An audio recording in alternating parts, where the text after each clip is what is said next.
name is Trey Grainger. I'm the SVP of Engineering at Lucidworks, and today I'm here to talk to you about the Apache Solr Semantic Knowledge Graph.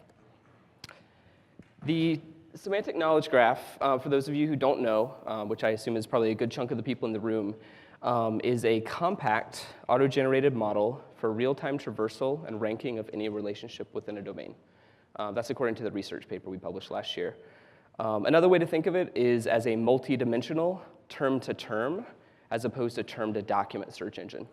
So whereas with a typical search engine with Lucene, Solr, et cetera, you run a query, and based upon that query, you match documents and rank them.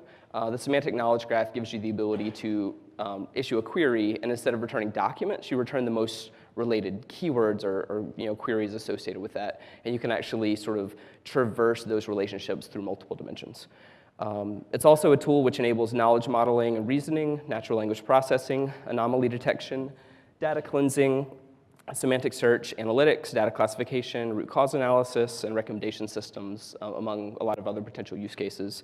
To be a little bit buzzwordy, it's kind of like Word2Vec, but it's really better suited for, in my opinion at least, interpreting the nuanced intent of typical search queries. So the agenda for our session here is going to be a quick introduction of myself and my company, an overview of the semantic knowledge graph, talking about the index structure, the graph traversal mechanics, and how edge weight and relevancy scoring is done. And then I'll walk through a handful of use cases for the semantic knowledge graph, including document summarization and content-based recommendations, predictive analytics, data cleansing, document classification and enrichment, Querydisambiguation, and also semantic search and concept expansion. I'll have a couple of slides here on how you can actually get up and running with this. It's open sourced. And a couple of demos. I've got some data I ingested, can kind of do some live playing around. If there's time, maybe even take some ideas from the audience for things to test. Okay, so about me, my name is Trey Grainger. I'm the SVP of Engineering at Lucidworks. Formerly, I was Director of Engineering at CareerBuilder, leading their search team. Got my master's from Georgia Tech, undergrad from Furman University, and I studied information retrieval and web search at Stanford. I'm also the co-author of Solr in Action. I don't have a copy of the English version, but I got a copy of the Chinese version sent to me not too long ago. So if anyone in the crowd can read that, maybe you can come tell me if it's any good.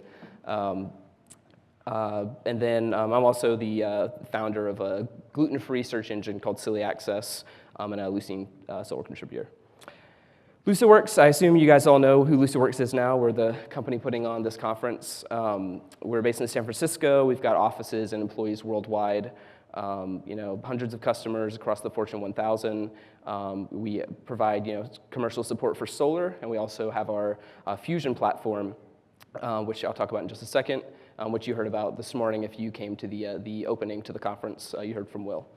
We also employ about 40% of the active committers on the Solr project. And contribute typically about 70% of the code to the Solr code base.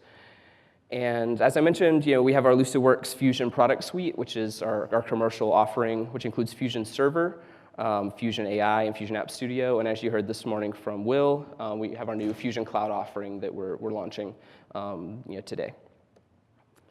We've got tons of customers leveraging Fusion. It's a really great platform. I'd encourage you, if you aren't familiar with it, to go by our booth and check it out. Lots of big and happy customers there. Okay, so to the topic at hand, the semantic knowledge graph. I assume most of you guys know what a graph is, but if not, this is a slide. When we presented the research paper for this last year, we presented it at the Data Science and Advanced Analytics Conference in Montreal. So I took some of the information about that conference. Myself, I was a presenter at that conference. I was an author of the paper. The conference was in Montreal, which is in Quebec, which is in the country of Canada. This is a general graph that sort of represents that knowledge. You've got nodes or vertices, which are the sort of entities in the graph, and then you have edges, which can have sort of a relationship modeled between two nodes or vertices, as well as often a weight, a strength of that relationship. So that's a graph. So it's important that if I use the word node or vertex, they're interchangeable in this presentation.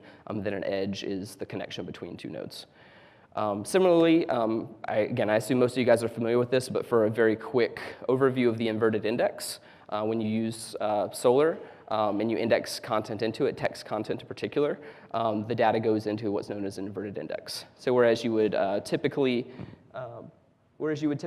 have documents that have fields within them, when they're indexed into Solr, you take all of the content in those fields, you take it, you analyze it, break it apart into pieces, and you actually index each of the terms mapped back to the documents they're found within. Based upon that data structure, then if somebody runs a search, for example, in this case, Apache Solr, the way the search engine is able to search across millions or billions, or in some cases trillions of documents in tens or hundreds of milliseconds is by having all that data pre-indexed. So I basically take the word Apache for my query Apache Solr, I look it up in the inverted index, and I see that it's in that document 1, 3, 4, and 5 have that keyword. Then I look up the word Solr, and I see that documents 1, 3, 4, 7, and 8 have that keyword. I do an intersection of those two sets, and I figure out that Apache Solr is found in document 1, 3, and 4. That's the general mechanics of how the inverted index work. In a traditional search engine where you're taking a keyword and looking for documents, we have what's called a similarity measurement. The default in Solr is BM25. It's not important whatsoever for this talk that you understand that or what it means. But it is important that you understand that when you have a query, there's a function that takes that query and document and scores the relationship between them. In the semantic knowledge graph, I'm going to have a query, I'm going to find other keywords, and I'm going to score the relationship between that original query and those other keywords. And so generally speaking, why do we build a semantic knowledge graph? What's the kind of idea behind it? One of the things that is hard in search and information retrieval is, you can do keyword search and match basic text, but it's really useful if you actually have an understanding of your domain that is built into the system, so that it can understand, what are the different kinds of entities that matter.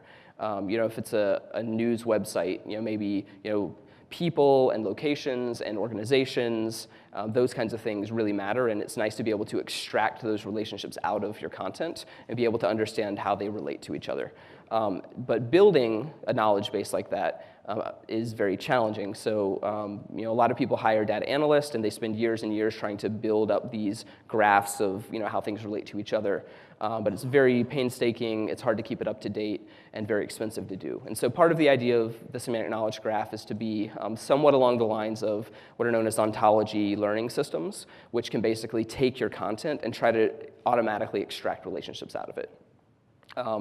So one of the other problems with even ontology learning systems is that typically entities are modeled as nodes, and they're typically fixed nodes in the graph. And if I have one node and I have another node, and there's not some edge that's been predefined between them, there's no known relationship between them, really. So one of the things the semantic knowledge graph tries to do is overcome that by fully representing all of the relationships within the textual content within our domain. The other thing it does is it sort of does that automatically. It also provides the ability to have representations of text. For example, I could have a phrase, chief executive officer, that is modeled in my data that is purely represented by the text. And if I wanted to represent that as, chief any word officer, where I'm really just looking for an executive, or even just, some word that starts with a C, followed by some other word, followed by the word officer, I can actually do that with semantic knowledge graph without having to pre-index all those relationships. I can on the fly sort of materialize nodes that I can then traverse to, and I'll show you an example of that in a minute.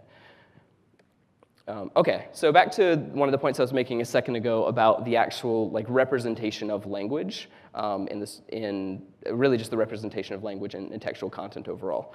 The way I kind of think about it, there's a couple of different things that exist in, say, a sentence or in a document. The bottom level, you have this. You have these things that I'm just calling documents. It's a collection of texts, all pulled together. Theoretically, the text is related. It's at least describing concept or the way that entities interact. From that text, you can kind of break it down into term sequences. So something like software engineer or electrical engineer, or even just the word engineer, it's a term sequence of basically one term. From term sequences, you can break those down into individual terms. So engineer, engineers, engineering, software. And then from those individual terms, you can even break them down further into character sequences. So E, En, ENG. When I take ENG, INE, or ING, that character sequence turns into a term. When I take engineering and add software to it, software engineering, that becomes a term sequence, and then I add those up to build a document. The only reason I mention all of this is because within textual content, there's all sorts of relationships that you don't necessarily think about when you read, but all of these things, from how do different characters interact in different situations, which varies significantly between languages, to when I put them together, they form some new concept that appears commonly together, to phrases, to entire documents. The important thing is there's a lot of rich semantic knowledge embedded in even like just the relationship between characters, and the semantic knowledge graph can actually represent all of these relationships by leveraging the inverted index. So what is the knowledge graph API? It's a request. Basically, the way it's implemented right now, it's a request handler in Solr. I think of it as a data science toolkit that allows people to dynamically navigate and pivot through multiple levels of relationships between items in a domain. So, some of the things you can do, you can sort of tie this into a product where you've got textual content, and you can use it to leverage the core relationship scoring engine in Solr to score that list of entities against another list. You can effectively use it to fully model any domain you're working with. So if you're like a news website, you can index all the content into Solr and use the semantic knowledge graph to traverse relationships within that. If you're a job search engine, you can figure out the relationship between specific skills and job titles and companies and those kinds of things. And you can also sort of pivot and investigate these relationships through multiple levels. So that's what it is. In terms of the way it's structured, so this goes back to the inverted index idea. And at a very simple level, the semantic knowledge graph is a combination of two indices. An inverted index, which we just described a few minutes ago, and a forward index. And a forward index is basically an uninverted index, or it's the index before you invert it. But basically, you take your field, you map it to documents, and then your documents are all mapped to terms. So whereas the inverted index maps terms to documents, the forward index maps documents to terms. And if you think about it, by actually having both of these mappings, you could actually potentially traverse from one to the other. I could start with a term, then look up the documents that it's within, take those documents, and then traverse to terms. Take those terms, traverse to more documents, take those documents, traverse to more terms, et cetera. That's the heart of what the semantic knowledge graph is. And so the way this works, if you want to think of it from sort of a data structure point of view, on the left, I've got in this case, I've got a keyword. So this is like a job index, careers and job postings. So I've got a word called Java that's in my skill field. From that, I'm going to look up all the documents that it's contained within, and from those documents, I'm now going to go and see what other words in the same skill field I can then traverse to.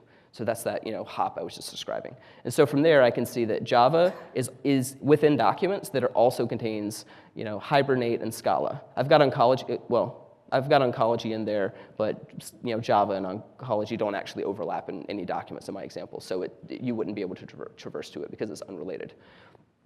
From a set theory point of view, if you think of this in terms of set intersections, on the top right up here, you can see that oncology has document 5. It doesn't overlap in any way with the others, but I have Java and Scala and Hibernate that all have intersection and overlap.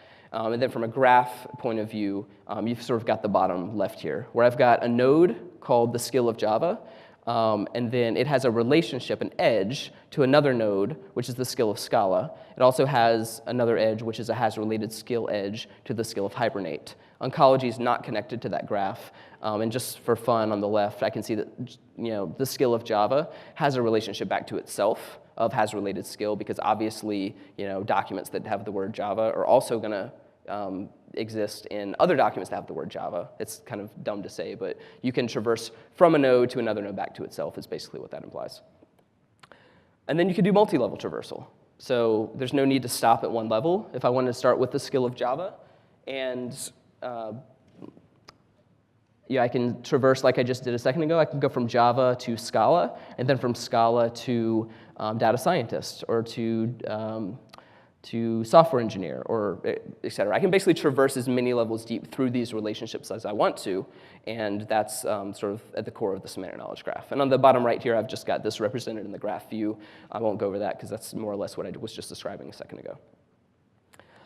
One of the other interesting ideas behind the semantic knowledge graph that I mentioned earlier in terms of these terms and term sequences and character sequences is this idea of materializing a node. So at a very high level, the semantic knowledge graph is the inverted index and the forward index, and the mechanics of using it are just how you kind of traverse and score relationships as you're traversing through. But in reality, every single edge between nodes is effectively a set intersection between documents representing the two nodes. And so what I can actually do is materialize nodes on the fly. So for example, I could ask the semantic knowledge graph, give me a node called software engineer wildcard. So software engineer, software engineering, any variation that comes after that. I want you to take all of those terms and represent them as a node, and then from that I want to be able to traverse to other nodes. And so this is an example of kind of how the data structure actually looks internally, where software engineer basically is a subset of the node software. It's also a subset of the node engineer wildcard. The node engineer wildcard is a subset is a superset, excuse me, of engineer and engineers. And so I can dynamically take any terms and model them this way. I can also take phrases, positional queries, effectively anything I can represent as a query using Solr syntax, I can represent as a node and then traverse from that to something else. So that's as deep as I want to go on that. And I'm not going to cover this at all. I just have it in the slides because if you don't feel like reading the research paper, or if you're mathematically inclined, this might be interesting to you. I'm not going to talk about this today other than to say, we talked about the graph structure visually a minute ago. We talked about single-level traversal, and then we also talked about multi-level traversal. The next thing I want to get into is scoring. So it's great that I've got multiple nodes that I can represent in this graph, but if basically every keyword is connected to every other keyword that exists in a document where they overlap, there's a lot of noise in that system. So the question is, when I have two nodes, how do I figure out the strength of the relationship between them? The way we do this is a super sophisticated mathematical calculation known as a z-score. Super simple, actually. All we're doing is we're basically calculating the skewedness, or we're calculating effectively the likelihood of two things to exist together. So if in your average set of content, I've got say I've got the word engineer and the. The word the is typically not super important if you think back to your TF-IDF understanding. The is probably going to be related to pretty much any other keyword in the English language, at least, with about the same proportion. So about the same number of instances of the word the are going to appear in every document, proportionally to the word engineer. If I take the word, what I have here, for example, hive, and let's say that I'm looking at the word Hadoop. The word hive is statistically going to appear more often in documents about Hadoop than the word registered nurse would. That's, if you think about it, that makes sense sort of intuitively. The word teacher, there are teachers who teach Hadoop, but generally speaking, teacher's going to be less likely to appear in a document about Hadoop because it's going to be more related to software engineering or data science. So what the z-score effectively lets us do is have this notion of a foreground query. In this case, it's Hadoop, and then a bunch of keywords, or the terms that I traverse to.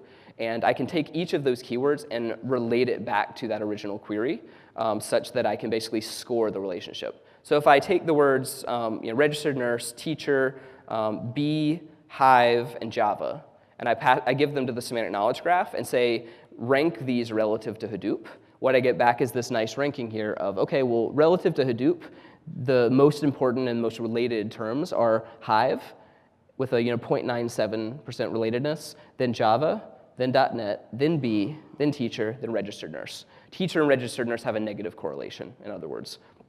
And that's basically all there is to this edge scoring. It's the correlation between two terms. Are they positively correlated, or are they negatively correlated, and how much? And so once I add in that weighting capability, now what I can do is, as opposed to having every node traverse to every other node, I can actually weight those relationships. So I can say, for example, this software engineer asterisk node, which is my materialized node, find all the documents that contain that, and then traverse to other terms that are contained within those documents and score those relationships based upon this z-score calculation. And what I then get is things like, VB.NET, .NET, C#, Hibernate, Java, Scala, and I can then traverse from those skills to job titles. And so in that case, I've got .NET developer, software engineer, Java developer, data scientist, and I can sort of rank those relationships.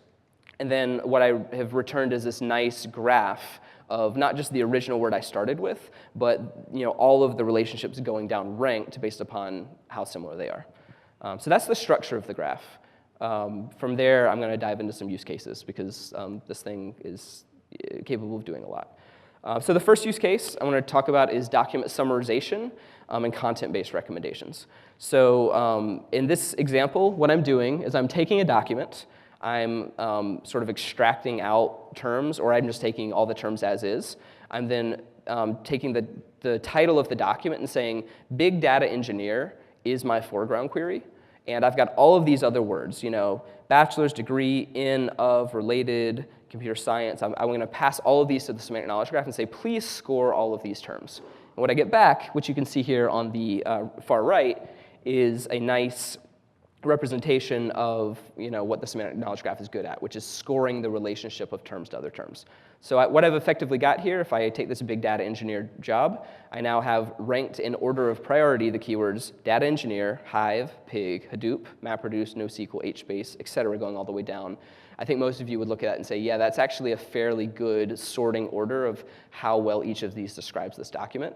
And what I can then do, effectively what I've done now is I've summarized this document into a term vector, a nice sort of concise term vector. What I can then do is take that term vector and run it as a query against the search engine, and I get really, really good content-based recommendations back. I've benchmarked this against the more like this handler in Solr, and this thing blows it out of the water, no question. Another thing you can do here, I'm going to spend less time on this, is predictive analytics. So you can, for example, if you've got any data that's got some sort of like time series or at least temporal information within it, I think in this example for the research paper, we used resumes. So we looked at people who, had a position, and then we looked at the next position, and then we looked at the next position. And what we were trying to figure out is, from which positions most likely lead to other positions in the future. And so again, looking at this sort of statistical correlation, what's the most likely outcome of going from this job to this other job? That kind of makes sense at one level, but when you actually take it to 2 levels or 3 levels, what you can do is some sort of predictive analytics of, if I have a person who is in this job right now and they want to get to this other job, what are the most likely paths that they should go through to get there based upon what other people have done? So you can do this sort of predictive analytics that way. Or based upon somebody going from one position to another, what's the next most likely position for them? And if they were to go to some other position, what's the next most likely position after that? Again, in a sorted order, not that it's predictive. It's not guaranteed, but it's correlation. So another use case is data cleansing.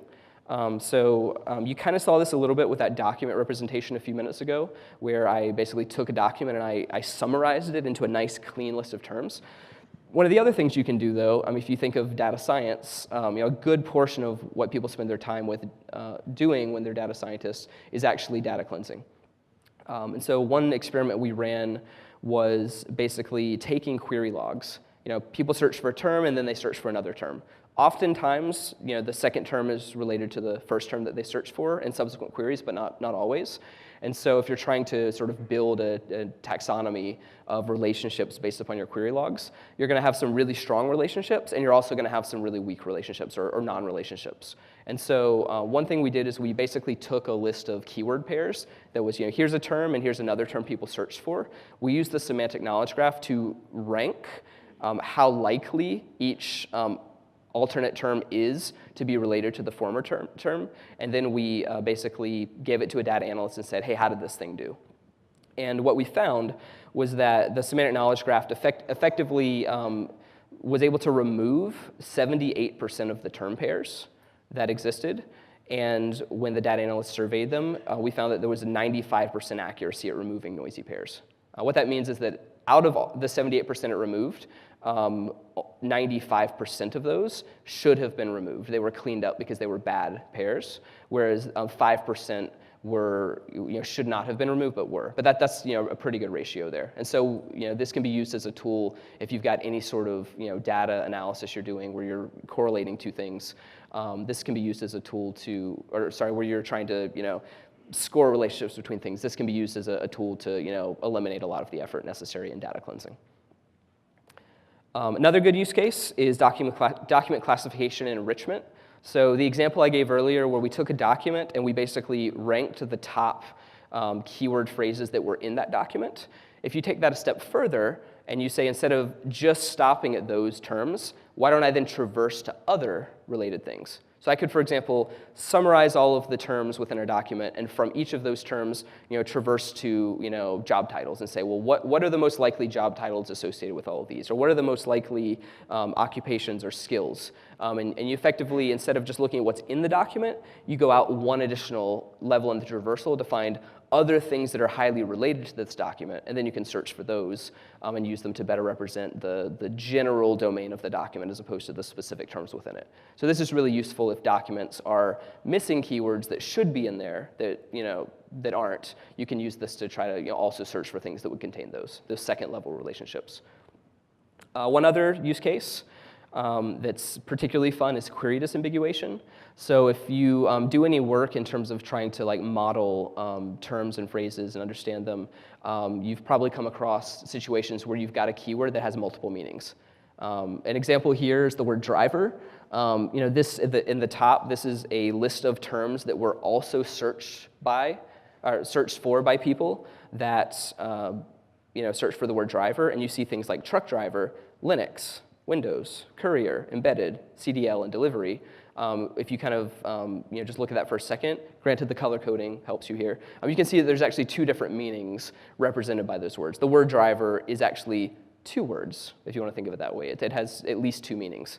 Similarly with architect, you see things like AutoCAD drafter, designer, enterprise architect, Java architect, designer, architectural designer, data architect. Again, there's at least two meanings embedded within this. One is more related to the software world and the data science world, and the other is more related to traditional kind of building design, architecture, those kinds of things. And so we published a research paper a few years back with one mechanism for doing this. It was called Query Sense Disambiguation, Leveraging Large-Scale User Behavioral Data. In that paper, we basically built a probabilistic graphical model to do this. But later on, having now implemented the semantic knowledge graph, we realized, hey, the semantic knowledge graph can actually do the exact same thing and do it a lot more dynamically. And so from the original paper, the idea here was basically, take, again, this was the job search domain, so take job titles and look for users who ran searches and classify them into those job titles. And then based upon that, add nodes that are the actual keywords that people are searching for and try to sort of classify them within these categories of job titles.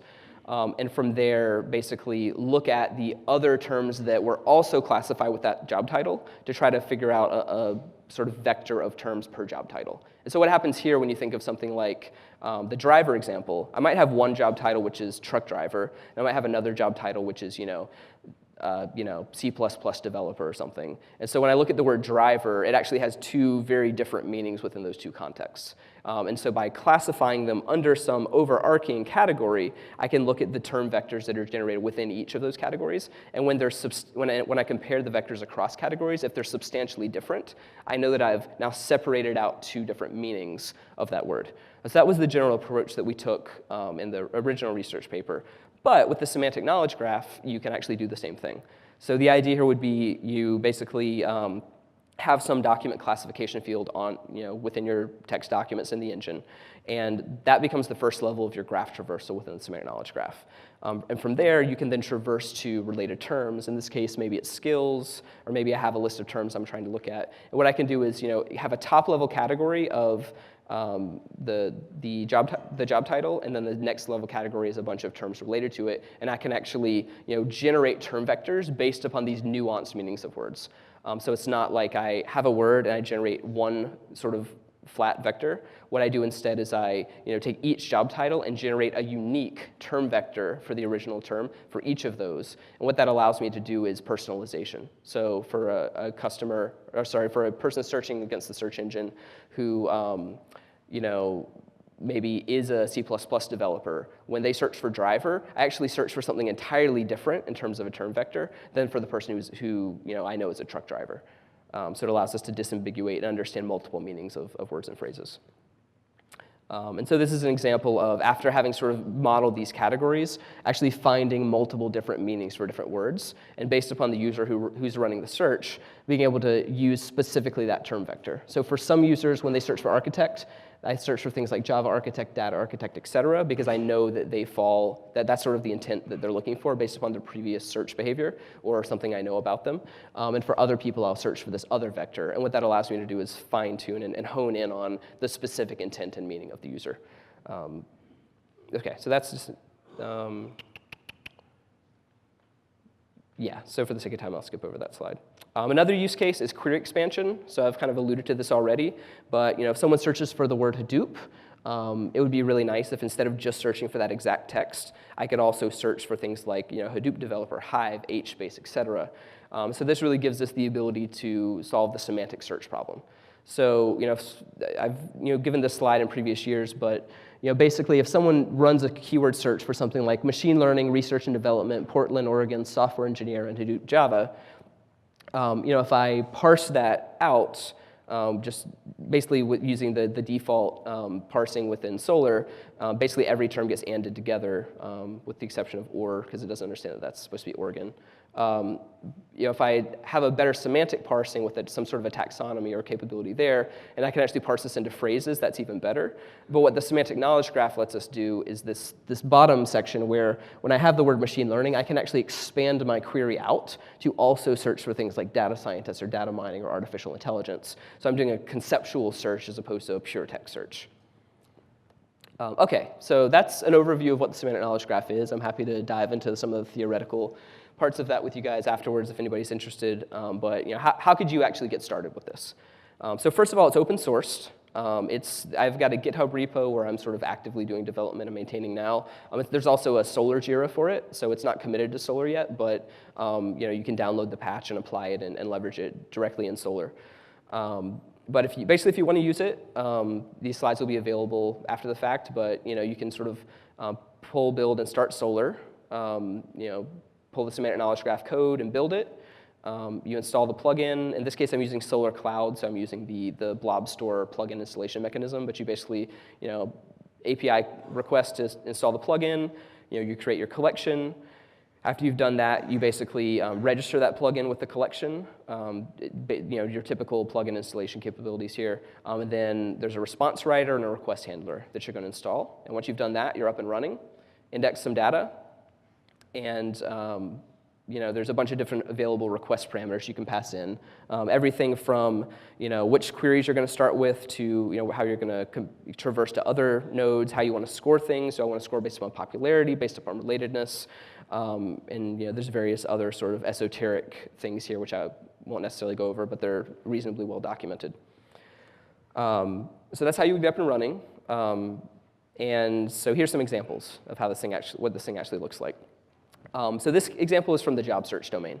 So in this example, these are the semantics of using the graph. So I'm basically saying run a keyword search for the phrase data scientist.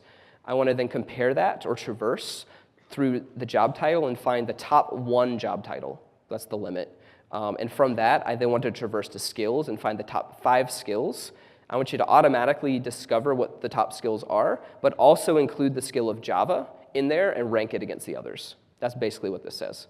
So the results you get back are, OK, well, the top job title for the search for data scientist is obviously data scientist.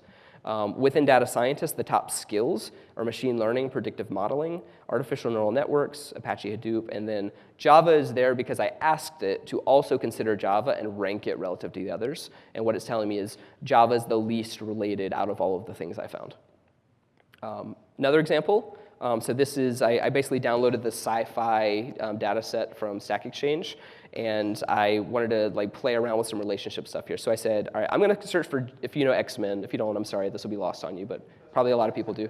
I'm going to search for Jean Grey, and then I'm going to traverse to a node that I'm going to materialize called in love. You know, any documents that have the phrase in love within them. And from in love, I want to now traverse to other terms that are found within this content. And so I do that, and this is what I get back.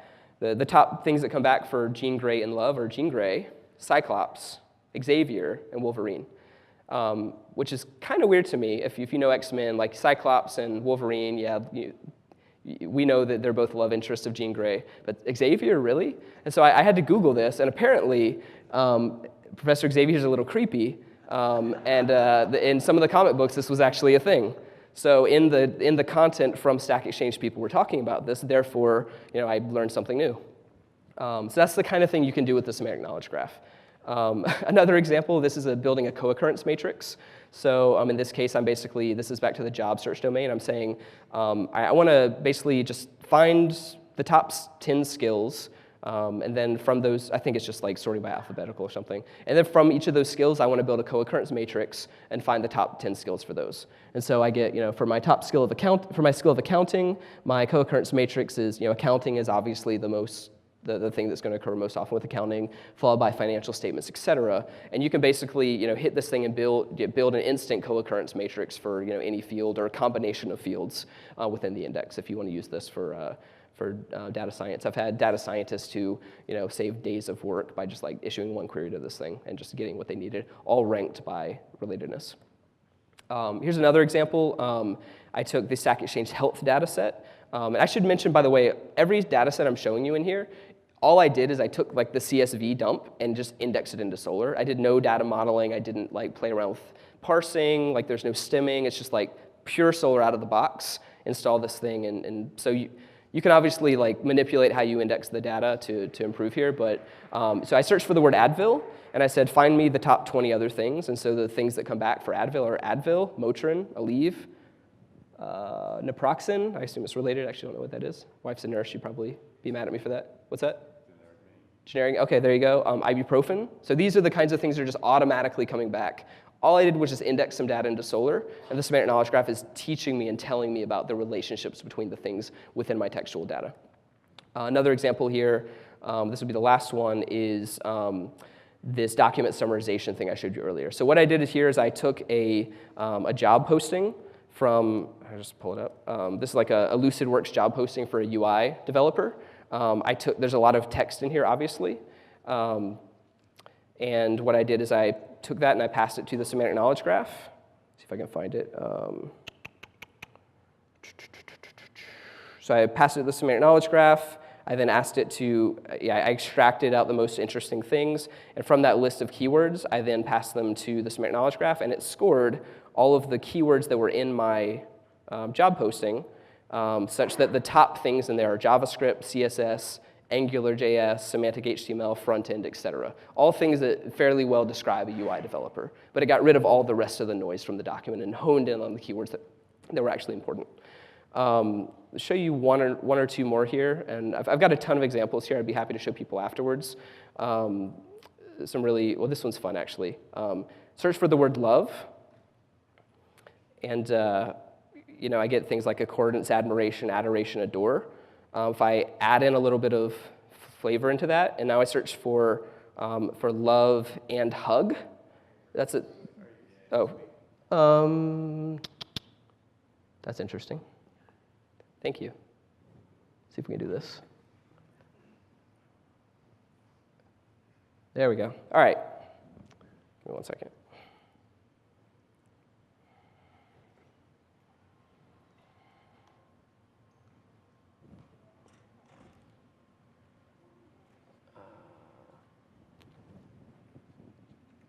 There we go. Sorry about that. Hopefully you can see some of that. This is a little bit challenging, isn't it? All right, so if I search for the word love, I get things back like accordance,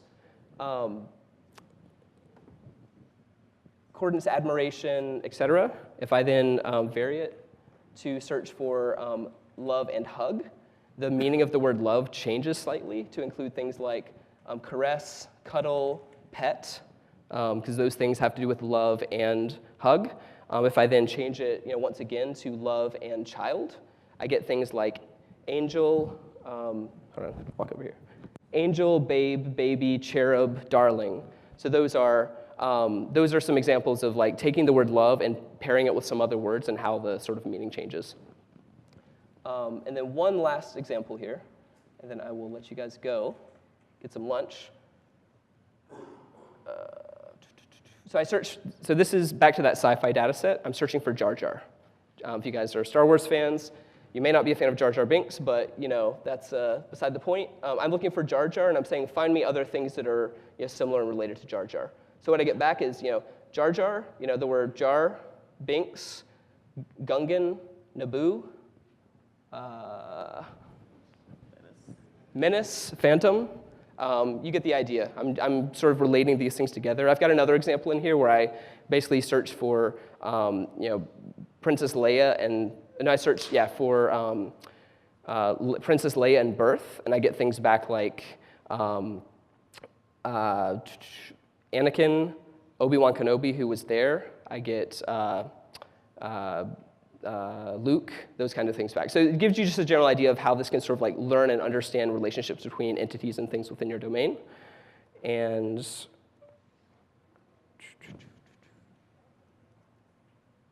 I think that wraps me up for my demos. Yeah, it's lunchtime. Thanks, guys.